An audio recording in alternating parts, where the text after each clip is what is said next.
માસા ભાજી બનાવવાનું કામ કરે ત્યારે માસી પાઉં શેકવાનું કામ કરે. તમે પણ પછી ક્યારેક ભાજીનો ઘાણો ઉતારો કે નહીં? તમે ક્યારે ભાજીનો ઘાણો ઉતારો કે નહીં? એમ. અને એમાં આ માસા એટલે કે રમેશભાઈના હાથની તીખી ભાજી ખાવા માટે તો લોકો સ્પેશિયલ આવતા હોય. એમના જૂના ગ્રાહકો જે વર્ષોથી રિપીટ થાય છે એમાં એમના હાથની તીખી ભાજી ખાવાનો પણ ક્રેઝ ખરો. તો આ છે આપણી ખોડિયાર પાઉંભાજીની પ્લેટ. 90 રૂપિયાની પ્લેટ છે. 3 પાઉં સાથે છાશ, પાપડ અને ભાજી. તો ગેટવે રાજકોટની ફૂડ જર્નીમાં આપનું સ્વાગત છે. આ છે રાજકોટનો સંત કબીર રોડ. સંત કબીર રોડ ઉપર આ જગ્યા છે. આમ તો આઈ શ્રી ખોડિયાર પાઉંભાજી તરીકે ઓળખાય છે, પણ સાથે સાથે લોકો એને માસામાસીની પાઉંભાજી તરીકે પણ ઓળખે છે. રમેશભાઈ છે, છેલ્લા 26 વર્ષથી આ જ જગ્યાએ પાઉંભાજીનો બિઝનેસ કરે છે, પણ એમના પાઉંભાજીનું હુનર 35 વર્ષ જૂનું છે. એટલે સ્વાભાવિક રીતે એ વાત સમજી શકાય કે જો 2.5 દાયકાથી પણ વધુ સમયથી એક જગ્યાએ લોકો પાઉંભાજી ખાવા આવતા હોય તો એ પાઉંભાજીનો સ્વાદ લોકોને દાઢે વળગ્યો હોય અને લોકોને ગમ્યું હોય. ખાસ કરીને અહીંયા મેં એક વસ્તુ ઓબ્ઝર્વ કરી કે અહીંયા આવનારા લોકોમાં મોટાભાગે ફેમિલી કસ્ટમર્સ જે છે એમના એ વધુ જોવા મળ્યા. એટલે સિંગલ કસ્ટમર્સ પણ આવતા હતા, પણ જે ફેમિલી સાથે ખાવાવાળો વર્ગ જે છે ત્યાં મને વધારે જોવા મળ્યો. સ્પેશિયલી અહીંની તીખી ભાજી ખાવા માટે એ રિપીટ કરવાવાળો વર્ગ જે છે એ પણ ખાસો જોવા મળ્યો. રમેશભાઈના હાથની તીખી ભાજી પણ છે લોકોમાં ખાસી ફેમસ છે એવું મને અહીંયા જોવા મળ્યું હતું. તો હવે આપણે રમેશભાઈના હાથની પાઉંભાજીનો વઘાર થતા જોઈએ, કારણ કે મેઇન વસ્તુ જે છે એ વઘારમાં સ્વાદ વધારે રહેલો હોય છે. મોટાભાગે પાઉંભાજીમાં ટમેટા, બટેટાનું ક્રશ અથવા જે પ્યુરી હોય છે એ પહેલાંથી તૈયાર હોતી હોય છે અને પછી એનો વઘારમાં એને એડ કરવામાં આવે. સાચો સ્વાદ જે છે એ વઘાર પછી ડેવલપ થતો હોય. તો આપણે એ જોઈએ કઈ રીતે રમેશભાઈ વઘાર કરે છે.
તમે કેટલા ટાઈમથી આવો છો અહીંયા?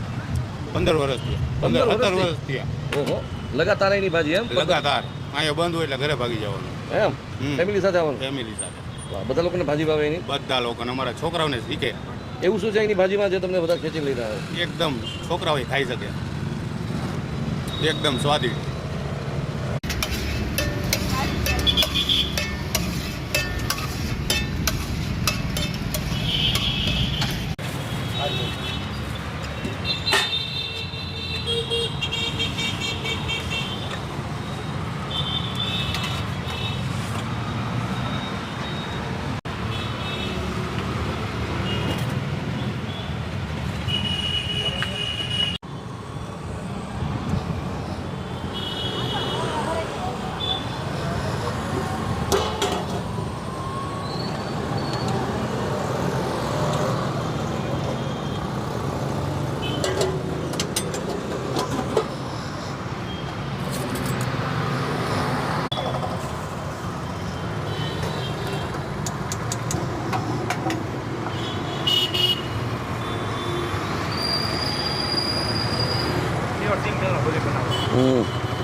શું નામ તમારું રમેશભાઈ અને માસીનું પ્રભાબેન કેટલા વર્ષ થયા આપણે અહીંના અહીંયા 26 વર્ષ 24 વર્ષ વાહ અને પાઉંભાજીનો એક્સપિરિયન્સ કેવડો છે એના 35 વર્ષ 35 વર્ષ બનાવો બનાવો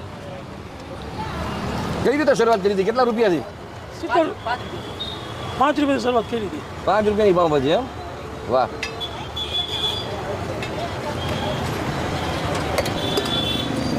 કંઈક જણાવો તમારી જર્ની વિશે જણાવો કઈ રીતે કેવી સ્ટ્રગલમાંથી પાઉંભાજી શરૂઆત કરી અને માસીએ કઈ રીતે હેલ્પ કરાવે છે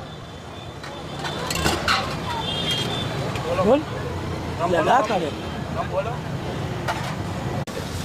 નેચરલ બધું વાપરીએ હા. કોઈ એમાં કેમિકલ નહીં કે કાંઈ નહીં એમ અને આજે 40 વર્ષથી પાત્રનો ધંધો કરી છે ને તે દૂર બસ નેચરલ બધું વાપરી છે એમ બધે ઘરે તો માસી તમારી સવાર કેવી રીતે ચાલુ થઈ જાય કઈ કઈ રીતે ઘર સંભાળવું પછી લારી સંભાળવી કોઈ બધું જાત મહેનત કરવાની કોઈ કારીગર નહીં કાંઈ પણ નહીં એમ એમ 4 વાગે ઉઠી અને આ ગરમે ગરમ બધું બનાવીએ અને અહીં લઈને આવવાનું કાચો વાહ અહીં ચતા ભાજી બનાવીએ પછી કેટલા વાગી જાય અહીંયા અહીં 10 વાગે તો પૂરું થઈ જાય પહેરી જમીન જાઓ કે ઘરે અને જમવાનું જમવાનું અહીં ઘરે અહીંયા જમવાનું આવું. બધા ભેગા ભેગા વાહ વાહ કોણ કોણ છે આપણે પરિવારમાં પરિવારમાં 4 સભ્યો અને બધા બાળકો ભેગા જ આવો બધે ભેગા અરે વાહ વાહ કઈ રીતે આખી જર્ની શરૂ થઈ ગયો જરાક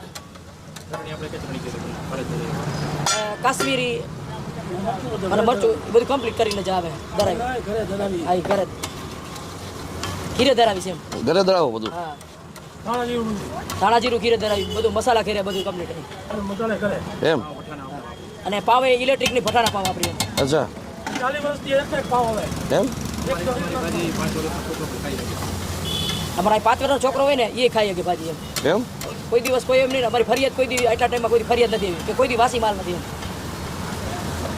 એટલો ટાઈમ થાય છે પણ કોઈ દી ફરિયાદ નથી કાંઈ નહીં બહુ સરસ રીતે બનાવીએ નાના છોકરાને લઈને પણ લોકો આવે હા એ બાળકો વારે જ આવે. બાળકો આગા ગયા હોય તો નથી પાછા વારીને એમ કે કાંઈ ભાજી લેતું જવું એમ